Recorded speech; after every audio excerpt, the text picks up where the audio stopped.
Okay, we are live. Yay. So we're live here on Instagram. We're live here on Facebook. Yay. That's exciting. Um, so welcome to the Freelance Mama. My name is Kelly and I am here to teach you all about freelancing and how it can be a really great work from home option for you. So, on today's live, I wanted to talk to you about some of the different models that are available for working from home and why I prefer freelancing over those. I know there's a lot of different work from home models out there, and it can be really, really confusing trying to figure out which one's a good fit for you. I know I personally, when I first decided that I wanted to work from home, really struggled to come up with an idea for what I was going to do to work from home. I found it really confusing because there are so many different options, and you'll see all the ads and everybody's got their idea about what's the best option for you to do working from home. And I mean, I guess I'm doing the same thing, right? I'm sharing with you what I think is the best model for working from home because that works for me. But I'm going to share this with you from a point of experience in that I've tried quite a lot of different options, or I did try a lot of different options before I got to freelancing as being the option that was right for me to work from home. And I'm going to do this in two parts because there's quite a lot of different ways to work from home, and I've tried quite a few of them myself, and some of them work better than others. And I wanted to talk to three of the common ones today, and these are three that I've done myself. And I wanted to talk to you a bit about those as a comparison to freelancing, and yeah, and I'll talk about some more on Friday's live as well. So the first one I'm going to talk to you about today is about blogging. So blogging was one of the first things that I thought about in terms of a work from home option when when I first was looking for something to do. It was something that I thought I could do while I was working still, and I did start a blog while I was working. And I was planning on starting a blog, or I did start a blog around mum life, and just sort of as like a support for other mums. It was going to be about things like sharing recipes and sharing working mum experiences and things to do with the kids, activities to do with the kids and those kind of things. And that was fun, and I did enjoy doing that. And there are loads and loads of people who are making money doing a blog. And what I will say, actually, while I remember, I've put a link into the notes for this live, because I did create an ebook in collaboration with some other mums who do these various different business models. So you can get to see some of the pros and cons in that ebook. If you want to download that, you can click on that link and it'll take you through to my website. So I spoke to some other mums who also have done businesses, and those businesses have worked out well for them. So I just wanted to give you a bit of like a kind of a fair comparison, because those mums have shared their stories and how they got into their businesses, and those mums have found that those business models have worked out really well for them. They didn't for me, and I found freelancing was the better option, but I did want to provide you with a bit of a comparison so that you can see how these things can work out, and just so you can sort of see some of the pros and cons from the experience of people who are actually doing it. So for me, I started the blog. I really enjoyed doing it. But what I realized after a while was that to be successful as a blogger, you really have to put out a lot of content. So you have to have a lot of time, you have to have a lot of ideas. It's not just a matter of writing down all your stuff and sticking it out there. It has to be valuable, it has to be useful. You have to get it in front of people. And that's another part of blogging that I found quite hard as well. It's not just about creating content and maybe writing recipes or whatever it is. You've got to get that in front of people. So you've got to have experience with social media and build networks and build relationships online so that people actually see your stuff, because you can have the best blog in the world, but if you can't actually get it in front of people, then it's really hard to actually monetize that. And then that's a whole other thing as well, isn't it, is monetization, because it's all very well to have a blog, but you've got to figure out how that blog can make you money. So in terms of having a blog, you either have to monetize through having advertising, which you may or may not want to do. And then again, to get that kind of get decent income from monetization of a blog, you've got to have a lot of people coming to your blog, so a lot of traffic coming to your blog. And it can take quite a lot of time for you to build up a big enough audience to be able to have enough income coming in from advertising or other things like affiliate income, for example. I'm sure some of you will have heard of that. So affiliate income is where, for example, you promote someone else's products and they pay you a commission for doing that. So again, you can see, like, by having a blog, that's a great way to actually bring in some income. But it does take a lot of traffic and a lot of people clicking on those links and buying before you are able to make a lot of money from doing that. And I realized when I started my blog, I realized it was going to take me quite a while before I would actually be able to do that, before I'd actually be able to get a decent income coming in that way. And for me, I needed income faster than that, so that the blog was would be a long-term strategy, and that wasn't quite right for me. So I don't know if anybody else can sort of relate to that. Feel free to comment below if you've tried a blog and it's maybe not quite been the right thing for you, or maybe you're working on a blog now and you're finding it's a little bit slow. And a blog can work in really well. A blog, if you look at the ebook, you'll see Kat Sloper in there talks a bit about her blog and how that worked for her. So have a look at that, because her blog developed from being a personal interest blog slowly into something else, and then realizing that she could make a completely different business from that. And now Kat sells courses. So it's developed over time. So it can be a really great part of a business. And again, Dr. Julie, who's in the ebook as well, you'll see from her example as well, she started out primarily working with, as a blog and then selling her services, and it has built into so much more from there. So lots of ways that a blog is helpful and that a blog is really good alongside other business models. I mean, I've got a blog as part of the Freelance Mama, but it's not my sole focus as well. So that's all I'll say in terms of blogs. I mean, there's so much you can say about blogs.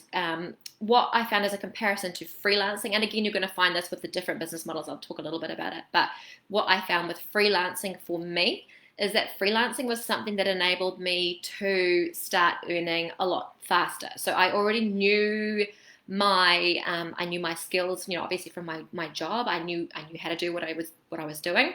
I was able to sell those skills to people within my existing network. And so that meant that quite quickly, once I'd found a client, and actually the client found me, my first client found me, my main client now found me through my network. And those people, it turned into very, very quickly into quite a significant amount of income coming in. So in terms of that kind of work, it only takes one client for you to be able to get a relatively decent income and a fairly regular income, depending on what your arrangements are, your contract arrangements are. Whereas with the blog, it was going to take quite a long time before that was going to turn into anything near the kind of income that I can make on an hourly basis selling my skills hours for dollars. So that's the comparison between the blog and the freelancing. Then the second example I wanted to talk about with you, which was something else that I tried along my journey, was selling products on Amazon. I mean, Amazon, eBay, Etsy, there's a whole heap of different places where you could sell your products. And I came across a course online when I was, Googling, trying to find things to do, ways to earn money from home, and selling products on Amazon was one that came up. And I quite liked the idea of doing that. I was quite keen on a product at that time. I had wanted to start an online baby store, and that was the next thing which I'm going to talk to you about. See, I've tried a few things. And so the online selling products on Amazon was where I tried to start with.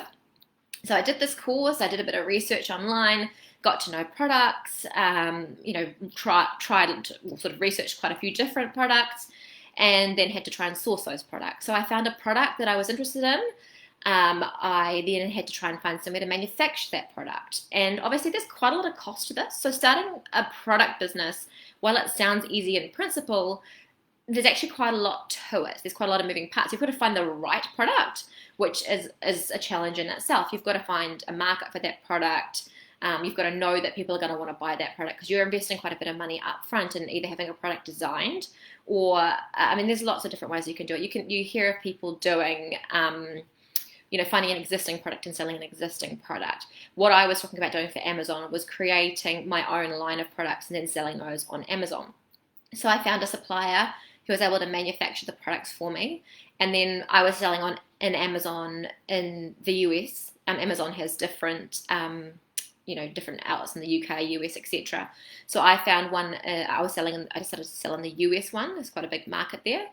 And so I chose my product, had it manufactured. Obviously that cost me quite a lot of money. We're talking thousands of dollars to get started on an Amazon product. And then of course you've got to get that product into Amazon. So you've got to ship it. So if you have a product made in New Zealand or China or India or wherever you decide to have your product manufactured, then you've got to get that product from where it's manufactured into your market, so in the US. So you've got lots of moving parts and cost. Again, you have to ship that product from wherever it's been made into your market in the US. And then you've got advertising, and you've got copywriting. You've got to be good at copy for you've got to get your copywriting right in your Amazon campaign and in your ads and so on and so forth.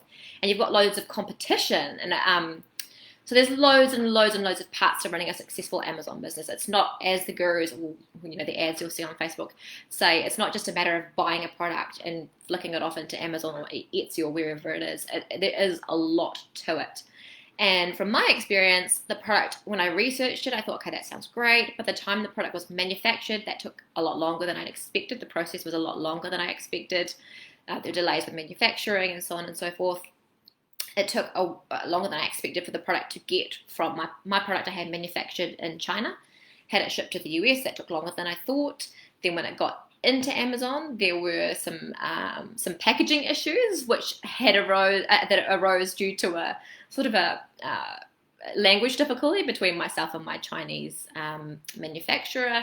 So the labels were wrong. So then I had to have them taken out of Amazon and then put back in Amazon. And there was all cost and time associated with that. And then it was selling the products and marketing the products and all things that were quite new to me. So it was about learning, you had to learn a lot of different skills to be able to get into selling a product on Amazon.